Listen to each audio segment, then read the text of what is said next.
Sensex के आज के इस मंडे एपिसोड में आप सबका स्वागत है। हफ्ते का आगाज हो रहा है। मदद करने के लिए आप सबको आपकी स्क्रीन पे हिम सिक्योरिटीज की आस्था जैन नजर आएंगी। आस्था हाय, गुड आफ्टरनून। बस बातचीत की शुरुआत करेंगे। लाइए पहले स्क्रीन पे toll free number, WhatsApp number, Twitter ID, Instagram ID, thread का आईडी, जो पसंद हो, जैसे पसंद हो रीच आउट करिए। कोशिश होगी आप लोगों की ज्यादा से ज्यादा क्वेरीज हम इस प्लेटफॉर्म के थ्रू रेज कर पाए, जैसे कन्वीनियंट हो। अभी तो नहीं, अभी तो थोड़ा सा ब्लॉक्ड है। जैसे जैसे रिलीज होता जाएगा कैलेंडर, आप लोग को इंक्लूड करते चलेंगे। चलिए जरा, भारतीय बाजार back to back third session, जब हम कमजोरी के साथ हल्के दबाव के साथ ट्रेड कर रहे हैं। 1/3% का दबाव, 19,400 के नीचे के टेक्स। 19,400 को मोटा मोटी फ्राइडे डिफेंड किया था आज सुबह, लेकिन इंडिकेशन लेकिन यूएस तो ठीक ही था। वो तो एशिया आज सुबह खासा वीक था। यूएस तो मिला जुला फ्राइडे को बंद हुआ था, फ्यूचर्स फिर भी हरे में थे। आज सुबह एशिया का मूड बिगड़ा हुआ था और उसी के चलते भारतीय बाजारों में भी अच्छा खासा दबाव बनता हुआ नजर आया। हालांकि इस समय की हाईलाइट है कि हम काफी हद तक ऑफ डेज लोज इस समय ट्रेड करते हुए नजर आएंगे। आज 257 हम 110 पॉइंट दिन के लो से एक बढ़िया रिकवरी इस समय अंडर हुए। हालांकि वो जो क्रूशियल 19,300 का जोन था वो भी आज इंट्राडे में हमने ब्रीच कर रखा है, पर देखते हैं क्लोजिंग कैसी होती है। अभी फिलहाल 1/3% का दबाव। Bank Nifty third session under performance का, कह लीजिए आरबीआई की वो कमेंट्री, आरबीआई के स्टेप्स, जो भी हो, बहाना बना था बैंक निफ्टी के दबाव का। हालांकि ये पॉकेट भी तो ये मत दिखाएं, आज तो दिखाएं दिन के लो से कैसी रिकवरी आपके पास बढ़िया सा रहता है, दिखाते नहीं आजकल आप। ये देखिए 0.5% निफ्टी बैंक भी डेज लो से रिकवर करके इस समय कामकाज करता हुआ। खैर, मैं बेसिक प्रमाइस पर लौट रहा हूं। शो के टिकर टीम ये सब चला रही है जो हम बात कर रहे हैं। निफ्टी के इंटरडे रिकवरी, निफ्टी बैंक की, स्टॉक्स कौन से एक्शन में, सब आपको आपकी स्क्रीन पे नजर आते रहेंगे।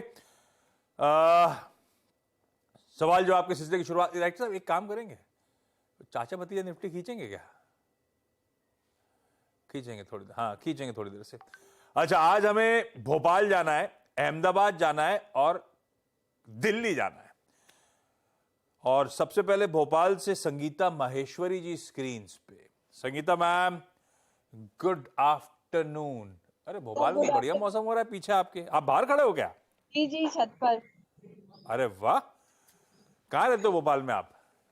सर भोपाल में हम लोग कमला नगर में रहते हैं। और कब से शेयर बाजार से जुड़े हो मैम? अभी 1.5 साल हुआ सर।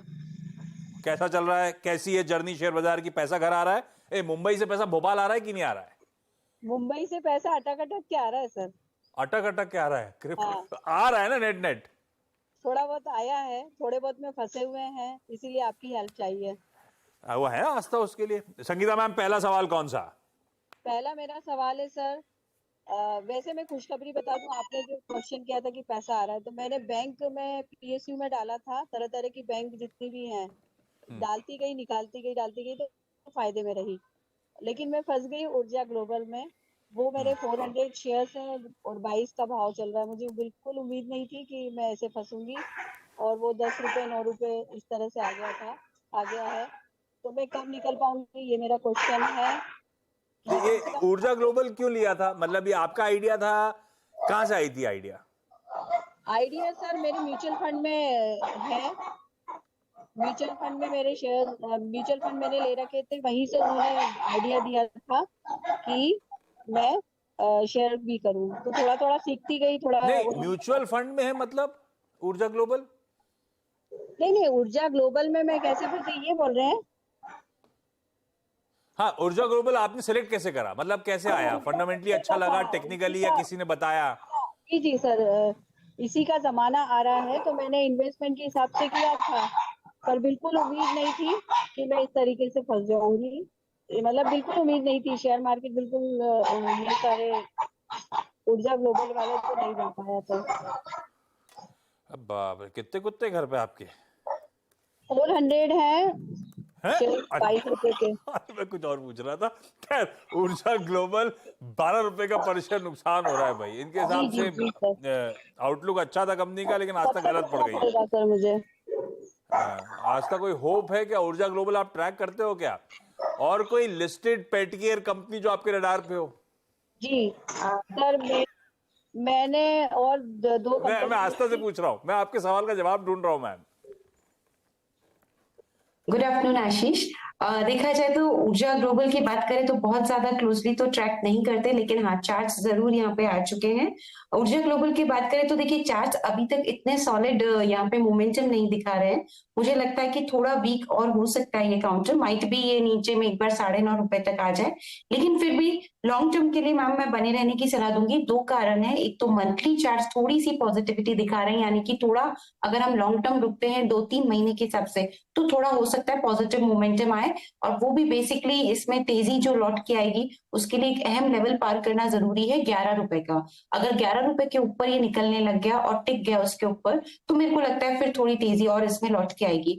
तो टेक्निकली मुझे लगता है कि अभी इसमें वेट करना चाहिए, और फंडामेंटली भी देखिए नतीजे तो ठीक ठाक ही आए थे इसके, तो बहुत ज्यादा कुछ लॉस वगैरह तो है नहीं, पर बहुत बड़े प्रॉफिट्स भी नहीं है, छोटी रेंज में इनके प्रॉफिट है, तो होल्ड करने की सलाह रहेगी। स्टॉप लॉस के साथ बने रहेंगे मैम, और स्टॉप लॉस तकरीबन आपको लगाना रहेगा, यहाँ पे जो निकल के आ रहा है वो आ रहा है 8.90 रुपए का। तो 8.90 रुपए के स्टॉप लॉस के साथ बने रहिए। ऊपर में अगर इसमें तेजी लौटी 11 के ऊपर तो 12.50 रुपए तक ये जा सकता है काउंटर, तो तब आप वहां पे निकलने का एक बार सोचिएगा, अभी तो होल्ड कर लीजिए इसे। कुछ है नहीं, आप अपना स्टॉप लॉस लगाइए, कुछ बहुत बाउंस आए उस बाउंस में निकलिए मैम, इसको रखने का कोई ज़्यादा फायदा है नहीं। शायद चला चला तो 12.5, कुछ कह रहे हो आप? सॉरी, क्या कह रहे हो? ये बोल रही हूँ कि सर मैं टाटा स्टील में और हाँ, सेल मैं में। बाकी के सवाल पे आऊंगा। ये आपका आपका पेट डॉग है क्या घर पे? अरे सर क्या होता है, एक गाड़ी आती है उसके पीछे सब कुत्ते आ जाते हैं और बहुत भौंकते हैं, उससे बहुत नाराज है, एक गाड़ी निकलती है बीएमसी तो। कुछ कर नहीं रही है क्या वहाँ पे, भोपाल सर म्युनिसिपल कॉर्पोरेशन? ये घर के कुत्ते हैं, उन सबको गुस्सा आता है उस गाड़ियों से, अच्छा, घर तो के वो कुत्ते तब हैं। सब निकलते हैं और वो या भौंकते तो हैं हो बहुत। सकता है उसका भी कोई सवाल हो, आप पूछो जरा। मैं अहमदाबाद जा रहा हूँ रोशनी कपिल के पास। रोशनी जी हाय, गुड आफ्टरनून मैम। रोशनी मैम, आप क्या करते हो? कब से शेयर बाजार से जुड़े हो मैम? कितना समय हो गया? सर मैं कोविड से पहले से कर रही हूँ शेयर मार्केट, हाँ, and I've seen the COVID phase, I've seen the war phase of Russia war and all. तो मैंने देखा है कि कैसे डाउनफॉल हुआ, कैसे फिर मार्केट बाउंस बैक हुआ है। और अब तक आप करते कैसे हो? फंडामेंटली स्टॉक चुन रहे हो, टेक्निकली, या फिर अहमदाबाद में तो बहुत लोग बताने वाले भी होंगे स्टॉक वॉक के बारे में? सर नहीं, मैं बेसिकली फंडामेंटल स्टॉक पे ट्राई करती हूँ, एंड आई फॉलो सीएनबीसी आवाज, तो मैं आप लोगों की सलाह सुनती वो हूँ। तो आप चैनल पे इसलिए ऐसा बोल रहे हो। रोशनी मैम, पहला सवाल कौन सा? सर मेरे पास पेटीएम है जो आईपीओ में लगे थे, सो आई 11 shares for 1700. So I couldn't dare average करने का. So I wanted to ask कि आप इसको average कर सकते हैं now that it is showing a positivity. थोड़ा बहुत दमखम आस्था दिखा रहा है, लोअर लेवल से रिकवरी, कई सारे लार्ज ट्रेड में बहुत बड़े बड़े मार्की नेम्स चेक इन कर रहे हैं, ये पाथ टू प्रॉफिटेबिलिटी की जो बात कर रहे हैं उस पाथ पे लग रहा है पहुंच जा रहे हैं वाकई। एवरेज करने का समय आ गया क्या? अपनी एवरेज प्राइसिंग नीचे कर लूं अब खरीद के 850 के आसपास, या नहीं? देखिए फंडामेंटल मैम ट्रैक करते हैं तो मैं बताती हूँ, फंडामेंटल अब थोड़े थोड़े ठीक ठाक होने लगे हैं इसके, क्योंकि इम्प्रूवमेंट भी एसेट क्वालिटी में दिखाने लगा है, और थोड़ा मार्जिन भी इनको मिलने लगे हैं जो भी पेमेंट्स वगैरह रहते हैं। सो ओवरऑल फंडामेंटल अभी तो ठीक ठाक होने लगे हैं। लेकिन मैम आपकी जो इशू प्राइस थी, क्योंकि आई थिंक आपने आईपीओ में ही लिए थे उस टाइम, वो बहुत दूर है। अगर तेज भी हुआ, बहुत ज्यादा तेज भी हुआ, तो अभी इनिशियली जो लेवल्स मुझे लग रहा है हमें देखने में मिलेंगे वो तकरीबन 1200 तक के रहेंगे। ये मैं इनिशियली बता रही हूँ, मतलब अगर ये बहुत ज्यादा तेज भी हो गया तो आपकी कॉस्ट प्राइस को आने में बहुत ज्यादा टाइम है। मैम रिकमेंडेशन ये रहेगी कि थोड़ा ऊपर आता है तो पार्शियली आप जरूर इसमें से एग्जिट करिए, और पार्शियली ही पोजीशन को कंटिन्यू करिए। तो कुछ रखिए और कुछ से निकल जाइए, और जिस तरह से आप सीएनबीसी आवाज इतना देखते हैं, तो जो भी यहाँ पे अच्छे अच्छे कॉल्स आते हैं उनमें कहीं पे भी आप एक लगा लीजिए इन्वेस्टमेंट, मेरे हिसाब से आपके नुकसान की भरपाई होती भी नजर आएगी। तो पहला राय तो ये है कि पार्शियली एग्जिट करना है, लेकिन अभी नहीं, क्योंकि मुझे लगता है पोटेंशियल है, तो 1200 में आप एग्जिट करिए, तब तक थोड़ा सा हो सकता है कि आपका लॉस भी कम हो। तो अभी तो मैम बने रहना है, और स्टॉप लॉस आपको रखना है 750 के लेवल पे। इसमें इनिशियली टारगेट तो वैसे 900 का आ रहा है, 910 का, लेकिन अगर इसने 950 के ऊपर निकला तो मुझे लगता है कि 1055 से 1200 के भी लेवल आएंगे। लेकिन ये लॉन्ग टर्म की स्टोरी है, इसमें कम से कम 3 से 6 महीना आपको बिल्कुल यहाँ पे पेशेंटली होल्ड करना होगा। और साथ में नतीजे भी मैम ट्रैक करते रहिएगा, क्योंकि अगर नतीजों में कुछ गड़बड़ आई हो सकता है कि फिर हमारे टारगेट्स को आने में और ज्यादा समय लग जाए। अभी तो होल्ड कर लीजिए और इनिशियल टारगेट अभी 910 से 1000 का रखिए। तो हम सब रिटेल जो उम्मीद लगाए बैठे थे हमें अपना भाव मिलेगा, वो अभी तो बहुत समय है, अभी लाइकली अनलाइकली टाइप सिनेरियो है ना। एट मैक्स 1200 1250 वहां पे पार्शियल एग्जिट आस्था है ना। और वैसे जी, एक्चुअली बिल्कुल। बहुत दूर की कहानी है, 1700 तो डबल भी हो जाएगा तो भी नहीं पहुंचेंगे। ठीक है रोशनी मैम होल्ड करेंगे और 1250 के आसपास कुछ पार्शियल, मतलब 11 तो है आस्था, 5 निकाल दूं? हाँ, मेरे हिसाब से कुछ एग्जिट करिए, क्योंकि देखिए थोड़ा इसको हल्का ही करना चाहिए, क्योंकि 1700 आने के लिए तो बहुत समय लगेगा। कैपिटल क्यों हमें वहां पे स्टक करनी है? इतने अच्छे अच्छे स्टॉक्स हैं, कहीं पे भी लगा लीजिए तो एटलीस्ट कैपिटल फ्री होगी और नुकसान की भरपाई भी होगी मोस्टली, होपफुली। दिल्ली से Nimisha Khandelwal ji. Nimisha ma'am good afternoon, क्या करते हो दिल्ली में निमिषा मैम आप? तो मैं एक सीए हूँ and I work in an MNC. तो work in what? Ask elementary, क्या बोला? मैं सीए हूँ एंड एक एमएनसी में काम करती हूँ। अच्छा, एमएनसी में काम करते हो निमिषा। एमएनसी में काम करते हो, साथ साथ एक्टिवली मार्केट को ट्रैक कर रहे हो? एक्टिवली नहीं, मतलब पिछले 1 साल से मैं जुड़ी हुई हूँ हाँ। शेयर मार्केट में और फंडामेंटली स्टॉक सेलेक्ट करती हूँ। It's not like trading but fundamental stock में इन्वेस्ट कर रही हूँ। ब्यूटीफुल, आप तो केपेबल भी हो उसके लिए। निमिषा पहला सवाल कौन सा? हैप्पीएस्ट माइंड टेक्नोलॉजी एक्चुअली मैंने 50 शेयर्स लिए थे 985 के रेट से और मुझे फंडामेंटली सही लग रही है company, but still I think it is going down ever since. मैंने जब से परचेज किया तो मुझे ये जानना है कि कब तक लाइक ये रिकवरी के चांस है, बिकॉज सब कुछ सही है but the company share going down. So मेरे को वो जानना है दैट कब तक ये अपवर्ड ट्रेंड होगा। आस्था भाई, सब कुछ ठीक दिखता है, दो दिक्कतें हैं आईटी को लेकर और इसके खुद के वैल्यूएशंस को लेकर, जो काफी तक करेक्ट होकर थोड़ा बहुत बेटर हुए, लेकिन आज भी शायद स्ट्रेच्ड ही नजर आते हैं। अब क्या करना है? फंडामेंटली स्ट्रांग कंपनी कभी, और इसका इंट्रिंसिक वैल्यू आपको कहां नजर आता है? हैप्पीएस्ट माइंड का रखे रहूं या नहीं रखे रहूं? आईटी की अगर सो कॉल्ड रिकवरी को राइड करना है तो ये बेहतर स्टॉक है या नहीं?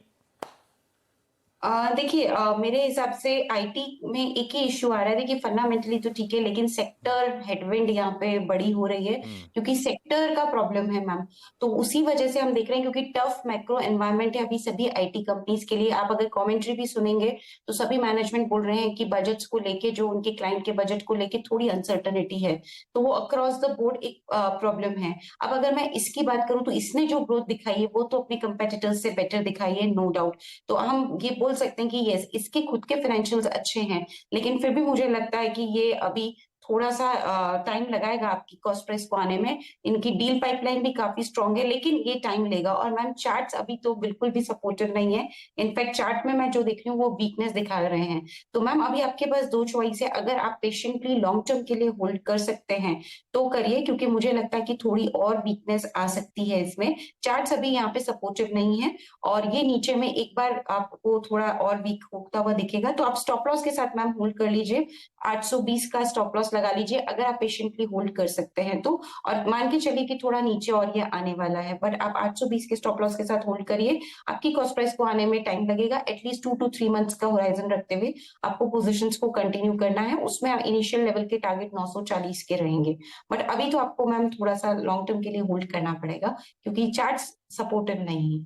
चार्ट सपोर्टिव नहीं है और लॉन्ग टर्म तो उन्होंने वैसे ही कहा है, ऑलरेडी लॉन्ग टर्म के लिए ही आई हुई हैं, तो फिर घबराने की मतलब जरूरत है नहीं। आपका भाव मिलेगा, आज तक कह रही है 2-3 महीने, 2-3 महीने तो मेरे ख्याल से म्यूजिक टू ईयर्स होगा आपके लिए, है ना? इतना तो रुक ही सकते लॉन्ग टर्म इन्वेस्टर्स आसानी से। संगीता मैम अगला सवाल। सर मेरा एक क्वेश्चन है कि मैं टाटा स्टील और सेल में फंसी हुई हूँ, तो स्टील में बूम कब आएगा? मेरे टाटा स्टील है 142 के भाव के, 100 शेयर 200 है, और सेल के हैं मेरे पास में 400 शेयर्स 114 के, 114 के भाव के। भाई स्टील में, भाई आस्था बीच में स्टील बहुत अच्छा रीरेट हो रहा था, मेटल स्टॉक बहुत अच्छे रीरेट हो रहे थे, अभी मामला थोड़ा वापस अटक गया है, चल नहीं रहा है उस तरह से, सेक्युलर रन आ नहीं रहा है। ये क्या चाइना की लिंगरिंग वरीज हैं जिसके चलते इस तरह का दबाव है? और कब स्टील दोनों स्टॉक में फंस गई हैं, टाटा स्टील और सेल दोनों में, क्या करना है, कितना इंतजार करना पड़ेगा?